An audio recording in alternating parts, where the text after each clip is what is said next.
Well, hi there. This is Coaching Conversations with Kinita and Katy. Actually, no, it's Katy and Kinita. Sorry. We're just getting used to this, right? So super fun. That's Hi, right. Katy. How are you? Good, doing good. How are you doing this morning? Good. Night. This It's evening. night for you. It's night for me. Is that fun? Technology really crosses all these borders and just really connects folks. I love it. I know it does. It makes Yeah, it exciting it does. It stuff does. that I we know it's need early when, morning for you. Sorry, it's early yeah, morning for you, and I'm wrapping up my day in a little bit. But it's so good to be with you again. The last time we got together, oh my goodness, we talked and talked and talked. It was so fun. I hope the people who are listening enjoyed it. Um, just love strength so much, don't we? How was everything in your world? it's going great. And I've Good. just been thinking a lot about like how do we begin to or continue to sort of apply our strengths on a daily basis. It's kind of fun to see how they pop up and are practical.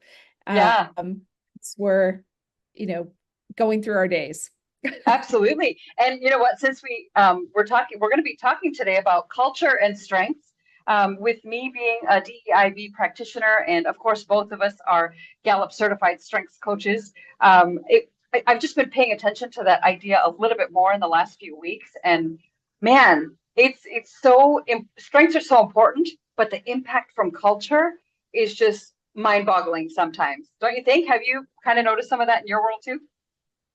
Well, for sure. And I think we started to touch on that last time. We were talking about um, sometimes in the corporate world, like people wanting, oh, we want that diversity or we want the unicorn, I think is what we talked Yeah, about. Like, me too. and then kind of touching on the fact, but would the unicorn be happy within the And I think we culture, you decided know? that I was a unicorn in my company as the owner. We should, Exactly. we should probably introduce ourselves a little bit. I forgot to do that. So Yes. I'm Kanita Scripsma, the founder and CEO of SEMA Global Consulting, and we do leadership development, cultural education, and transformational coaching. And I'm also a DEIB practitioner and Gallup certified strengths coach. How about you, Katy? And I'm Katy Kloosterman with Kloosterman Consulting. And I do individual coaching, team coaching, focusing on strengths and also the Enneagram with people to help them kind of be their best selves within the Yeah, workplace and their personal life. that's awesome. And right, Enneagram, you brought that word up again. We'll be talking about that in one of our episodes because we both love that so much Yes. too. And we have so much in common with that. Well, why don't we just dive in? We talked about, the concept of unicorn being that people love, that they want diversity, but they're not necessarily embracing inclusion if we're talking just the cultural side of the conversation. And I think, I've been in a lot of situations where people celebrate diversity, but they're not really promoting inclusion. And diversity basically is like the differences, right? That people have differences and Yes. whatever the environment is. But then the promoting inclusion, I like to say that it's setting the table and how do we set the table, right? So Mhm. how do you see that play out in your area? You're in the U.S. and I'm in India, but we became friends while I was in the U.S. So Yeah. a lot of cultural things happening there too. Yeah, and I think inclusion kind of is that how do we appreciate the differences that we bring and invite people to be different and give them space for their voice and their unique approach to problem solving or going about the work or just Mm-hmm. how we see and experience the world. So Clifton Strengths has been great for that because it gives us a language that we can do that and we can fully embrace and say, oh, okay, that how are you seeing that? What strength are you using there? I mean, it Yeah. allows us to kind of be much more open and oh, maybe receptive Mm-hmm. to that different perspective. And I would Yeah. say, like when we talk about culture, I mean, this is your world, but it to me, it's sort of like the soup that we're in. So we don't Mm-hmm. necessarily, sometimes we've talked before where it's like, oh, I didn't even realize it's the air I breathe. So Yeah. I don't take a step back. If I don't slow down, I might not notice like, oh, that's how that's why I think this way, or that's why my perception was X. Mm-hmm. Mm-hmm. Do you, That's so would you say true. that's a a good description of culture? How would you kind of build on that? Well, I think culture is really gray. It can be very gray, right? Depending on what we're talking about. And I think as we were preparing, one of the things we Yeah. said was it's world culture and then it's societal culture. Um, what were the other ones we talked about? We were kind of narrowing it down a little bit more. There was family culture Organizational and then, culture. yeah, Yeah. workplace, organizational, right? And so Yeah. I think it's really important we define what the cultural conversation we're having, because I do think it plays differently in each of those areas. I know for me, being a woman of color that grew up, I spent probably 48 plus years of my growing up years in the Western culture as an Indian woman, right? So having to understand what those nuances were and why the challenges were there, or what do I need to do with them.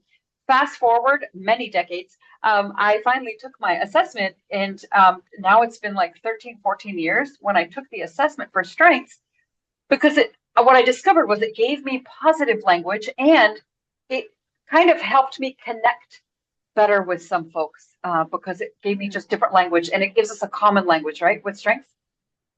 Yes, yes. And I think we were talking about too, just depending on where you live, Mhm. it there's different cultural influences. So Yeah. I've lived out west and I've lived in the Midwest. And Mhm. when my children were young, we lived out west and I was a very young mom. If I Mhm. had lived in the Midwest when my kids were young, I would have been just average mom, same as just because culturally it was just different. The Mhm. moms were older where we were living at the time because the lifestyle there kind of Yeah. added to that. So when we think about even culture in that sense of like timing of things, or when I lived out west, I would have been considered really conservative, like if we were Mhm. thinking politically, but living in the Midwest, I'm more moderate liberal. So it's interesting to think about culture even from the standpoint of where you are and True. how different areas Mhm. geographically or countries Yeah. can view different things. And then how do we take that? How are we aware of that and Mhm.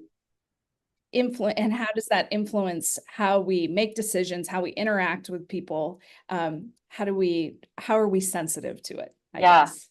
That's really good. That's really good. I think, when we were talking earlier too, I feel like one of the things that came up was why we took strengths in the first place. And even when we think about culture, the impact of it doesn't matter where we live, but I think it started to rub for me in a way that clarified more of why I was feeling angry. It clarified what are in my cultural roots that are actually coming out, and are they allowed to come out? Then that taught me the people that I'm around, are they really inclusive, or are they celebrating diversity? So Yeah. it started to uncover or maybe turn over some rocks. I don't know, whatever the picture is, that will best help people understand. But I think why this is important. So when I did the culture work in the US, I discovered I have connectedness, responsibility, activator, belief, and woo as my top five, and those are your top five. And what I realized were the anger came because I wasn't allowed to live authentically as who I am. And so don't Mhm. you think that when we talk about strengths, it's how people are hardwired. So it's almost something that it isn't almost something. I think it really is something that allows us to live authentically. Doesn't matter what arena we're in. So when I was Yes. in the US, I discovered that these were important strengths for me. And when I moved to India about 3 years ago, I started to see them show up in different ways. And why? Because connectedness, for example, is a very people related kind of skill, right? You're connecting to people. Yes. And Yes. because I'm an extreme extrovert, I was realizing that in the US, I longed for more connectedness, and I knew that it was a natural tendency of mine, especially once I got the term for it. Whereas in Indian culture here, it's a highly relational environment. And so I almost have Oh, to behave like an introvert sometimes just to not burn out, because my connectedness is so powerful and it's so welcomed, I guess you could say. I mean, you've got it too, right? But it's so yes. welcomed in this culture that I literally have to put some healthy boundaries in place so that I don't burn out. So I would say that's one of the challenges of living with my particular strengths in this culture versus when I was living in the US. That is so fascinating. And is the kind of thing where it's like, okay, here it is, where it's more how do I make sure, how do I have these boundaries Yeah, around like strengths so they're not hindering or holding me back in some way yeah. where it's leading to um, burnout, or how do I, and then how is it helping me? Hmm. So such a great like way to be within society and within the culture and have it be affirmed, I Yeah, guess, yeah, is like, right. yes, Yeah. here I'm So I, connecting and it's, of course you are, Miss Positivity and Positivity, right? yeah. Question. So for you as a, a white woman in leadership in Mhm. American culture, how do you see your strengths play out in that environment?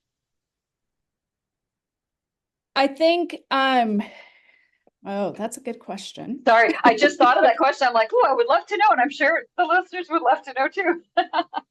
Um, I I think often in my career it's being the lone female voice at the table. So Mm, and that can feel challenging. So for me, the maybe the personal work that I've had to do is hmm, really value the voice that I hmm, have and what I have to add to the conversation. hmm, And maybe from that perspective, it's allowed me to sort of I think appreciate all the different voices hmm. because because when you do have sort of that different perspective at the table, you're maybe more aware of that diversity. And so you're Yeah, like, oh, I'm really thinking about it in this different way. And yeah. and probably just an HR background too. You get to hear a lot of, and interact with a lot of different people. And Hmm, so it's just created an appreciation for the differences that we all bring hmm. and the ability to sort of notice like, oh, I would not have thought of that Yeah, on yeah. my It's own. good. And Right, right. how much richer is it, Yeah, to have that that's good. different perspective. Yeah. Absolutely. Yeah. You said something interesting, which really connects us. We have a lot of things in common, but this particular phrase Yeah. that you just used really connects us. It's the value the voice. You said value the voice of that other person, right? And I feel like that's really powerful because one, I'm really passionate about women empowerment, and I live in a culture where the woman's voice isn't being valued the way that it probably could be. And so since moving here and doing more work here with coaching and working with clients, I am finding more and more the need and the passion and the desire to help women really understand the skin that they live in and then Mhm. to learn to value their own voice even if others don't value their voice, right? Again, that's a bit of the cultural language that we're talking about. Because when you Yeah. think of Western culture, often it's women in general saying, I am woman, hear me roar. And Yes. Yeah. and instead of the roar, maybe it's the harness your strengths and use them and aim them in an effective way Mm. that helps people really hear you and then value your voice. So I think what I'm hearing from you is that it's important that we value our voice first, then we understand our strengths, and then we can encourage other people to value their voice as well. And then we give them the platform and the space and set the table in such a way so that they also feel valued. Thanks for sharing that. Yes. Yeah, and I think the more that we can value our own voice, and strengths is one of those pieces that allows Mm-hmm. us to have language around that and to understand what do I bring to the table, and as I Yeah. begin to really own um what I do bring to the table, then I have more confidence, and as I have Mm-hmm. more confidence, I can be a much more non-threatening presence within the Yeah. room because when we are confident on what we know Mm-hmm. and what we don't know, and how we enter the room in that space, then we allow space for others also to come and um, listen to their voices and to Yeah. know I don't have to be. I can be confident in speaking when I need to speak, and also Yeah. if what I'm saying isn't valued, it doesn't take away from who I am. It might just Mm-hmm. be that or it Mm-hmm. might, how do I go about coming into that? But it doesn't have to feel so kind of what's the word?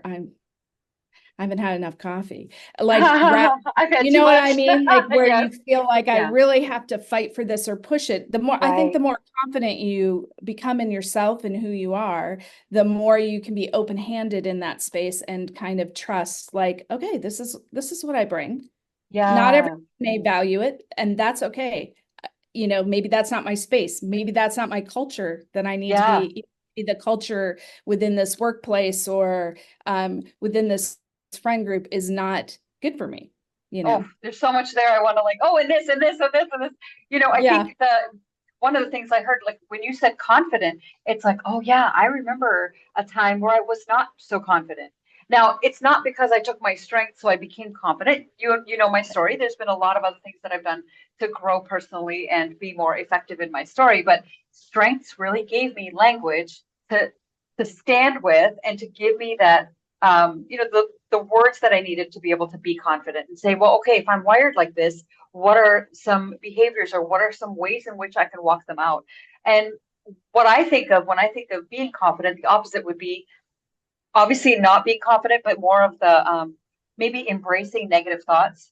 And I Yeah. grew up in a culture where negative thoughts were like prevalent everywhere. And so it was really hard to learn to overcome, but I did. And strength of course helped me overcome it, and I think that's one of the amazing benefits of understanding our strengths, so that it gives us language to build confidence, and then it combats those negative emotions, negative phrases, Yeah. negative perspectives, right, that end up Yeah. holding us back. And we've learned through Gallup strengths that weaknesses are just the things that get in the way of our success, and those negative comments are the things that get in the way of our success for getting into that conversation with that person, or approaching that other job interview that we might not necessarily go for, or maybe even apply for a position that we might not feel qualified for. But if we understood our strengths and we aimed them accordingly, we might actually succeed, right? Not to say that because we have these strengths we get this job, but the strengths we Right. have can be applied everywhere. We begin to value what we bring to the Yeah. table. It Yeah, allows that's us to huge. kind of Mm-hmm. have a deeper understanding of like, hey, this is the value I add, and not just the value I add, but this is the value my team members add, or this is the value Right. my friends add, or it's kind of personal and work. We kind of focus on the work side of things, but it crosses all the boundaries of like, Mm-hmm. oh, okay, this is kind of how I show up in the world. Yeah, and absolutely. um, and it builds. I think the deeper your understanding goes in your self-awareness, but then also like as we talk about strengths in the Clifton Strengths world of Mm-hmm. like, oh, okay, I have a deeper understanding of how I can now also really be intentional of how am I applying my strengths as Mm-hmm. I'm doing the work that I'm doing. Yeah, So that's good. That's good. Speaking of applying strengths, we both have woo, right? yes. It's such a fun one. I love it. I mean, I love all of them, clearly. Yeah. Yep. Anyways, woo, right? So it stands for winning others over, Yes. not winning over others, Yeah. right? That's Yeah. something really important that people need to know. Yes. People love their acronyms here in India, so I always like to make sure I'm highlighting acronyms. But Yes. the when I was in the US, and I want to hear your side of this, but when I was in the US, woo was fine. It was natural. It was I was able to engage with folks. Of course, there's no such thing as strangers, just friends we haven't met yet, is the Yeah. classic little motto of woo, and that's great. But come into Indian culture, and Mhm. what I've discovered in the last few years is that it almost looks flirtatious. And I've been Oh, asked that, like, why are oh, you flirting with them? And I'm like, I'm doing what? I'm not flirting. And I wasn't flirting. I'm like very happily married, just set the record straight. I, and then when I got thinking about it, I was like, oh, wow. Okay. okay. Uh, I got to temper some things. I got to figure out how to relate. And, so that took some time just to kind of understand it. But at the end of the day, I'm like, you know what? This is my strength. So what I decided to practice is looking Mhm. at my blind spots. Because when we Yes. get our documentation on Clifton Strengths, it shows us what our blind spots are and the things that we don't know that we're doing. And so that's been so helpful for me to continue to navigate this strengths in this culture here. How about yourself? How do you see Woo or any other ones play out? I know. Well, I have to first follow up because I'm wondering, like, so then how within Indian, yeah, where it maybe doesn't, like, or what aspect of it was feeling flirtatious, I guess. Was it more because of how you were initiating conversations that A little bit of both. culturally then was Yeah. interpreted? Yeah, Yeah. it was mostly, I would say, if we're using Okay. these terms, it was my activator and my woo, right? My connectedness of like, hi, my name's Kinita. Like, Yeah. okay, back off, you know? Um, and so I think for me, I was kind of wearing the hat of business owner because sometimes that makes Mhm. me feel a little bit taller. And some might say, oh, well, you're not being authentic. And it's like, no, I'm being authentic, but I have to understand who I'm talking to, where I'm talking to them, and when I need to be a little bit more authoritative, right? As well. That's part of it. Yeah. I Yeah. think, I have learner, I have strategic as my 9 and 10. So I Mhm. think sometimes pulling the learner up to say, okay, pay attention to what's going on, who's in the room, how to Yeah. navigate some of that. I am finding myself talking to more women and women business owners, which is fine. But I think there is that little edge to me that I'm like, okay, the extrovert's going to get you in trouble today, along with woo and activator. So kind of calm it down. I don't know. It's tricky. It's tricky. But I think that also the belief is here in this culture, there is a challenge to live authentically because authenticity isn't always received well. Again, a Yeah. cultural challenge, right? Yeah. Uh, And this is such a great example of woo in action to yeah, me. right, It's that right. in winning others over, it is that idea of I think it gives us that sort of that wisdom piece of knowing, Mm-hmm. like, how can I best fit into this culture? Still authentic, but how do I make people comfortable? That's how I see woo, is like kind of being able to read the room and Mm-hmm. sort of say, okay, what does it take within this culture? How can I best be received? Yeah, How right. can what I'm saying be received? Mm-hmm. So, even how I might state something Yeah, is like with that end goal of how can you hear what I'm saying? Like, right, right, I right. don't want to just like throw down the gauntlet and then we miss the whole point because Right, I've exactly. drawn a line in the sand. So for me, I think woo can be very much like, how can I make you comfortable? Like, Mm-hmm. what can I notice about you? And Mm-hmm. how can I engage with you so that we can get to whatever the end goal is that we're trying Right, to achieve?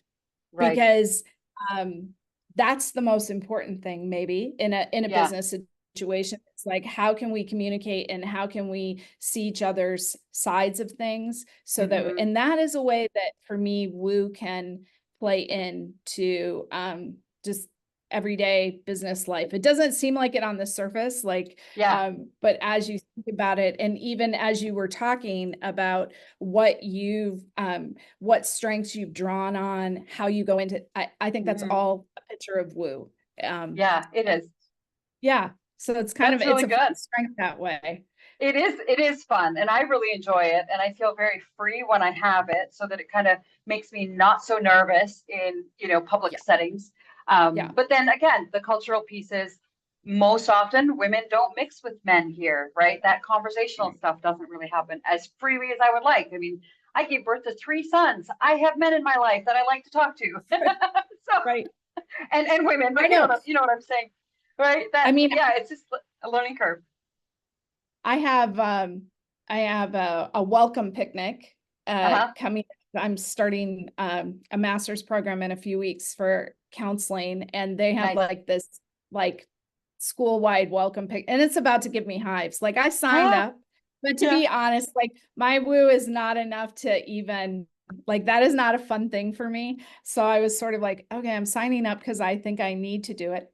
I will definitely lean on my woo when I'm Yeah. there, but it Yeah. doesn't, woo doesn't necessarily mean that you love the big networking or Yeah. like I'm this person in this room of strangers, and now I have to like dial in this energy. It gives me, I can access it, but it doesn't necessarily mean that it's my favorite thing, which is why when Woo showed up on mine, I thought, I do not have Did they get it Woo. right? Like, this must be wrong. Ah, And it's just been through years where I think, oh no, that is Woo for me. Like yeah. Woo for me is meeting with coaching clients and having that Mhm. sort of curiosity to get to know them and hear their story and Right. what issues are they dealing with, and helping them figure out creative ways to overcome those. So that's the fun part of each of the strengths, is like Absolutely. how do they show up differently for each of us Yeah. in their That's unique great. way. Absolutely. Oh, I hear you. Yeah. I hear you. It's so fun. And we've only covered our top 5 and, kind of pulled in our some of our 10, but at the same time, there's 34 strengths for those who don't know. And when you do the assessment, you get a combination of your top 5. But Yeah. you know what? I think people should just go for the 34. There's a big plug for Unlock the 34 with Gallup, right? Because it just gives a broader picture, and it's a way for us to understand ourselves, self-leadership. And so with my closing remarks, I just want to say that, understanding ourselves and self-leadership is absolutely key when it comes to understanding strengths and the impact that they have in our culture. I think it's really important that people pay attention to what's going on inside of them. And for folks who are like managers or in other leadership positions, it's really crucial that you understand how to set the table, so that one person doesn't feel like they always have the voice, and one person feels uncomfortable all the time, or someone else feels comfortable all the time.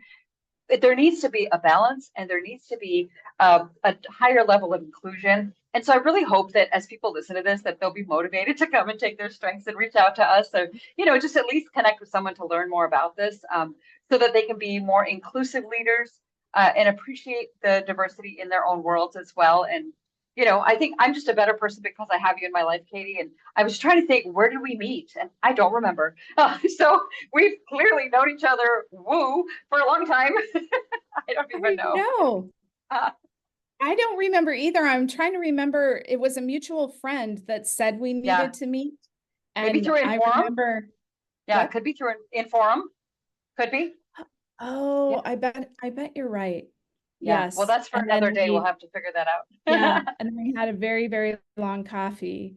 We did. I love what you said about, as the leader, like you are setting the table. And so I think about that, like, as leaders and managers, how are we hosting our team? Like, That's how good. am I, as a good host, kind of knowing my team, appreciating what they each bring? I mean, if you're having,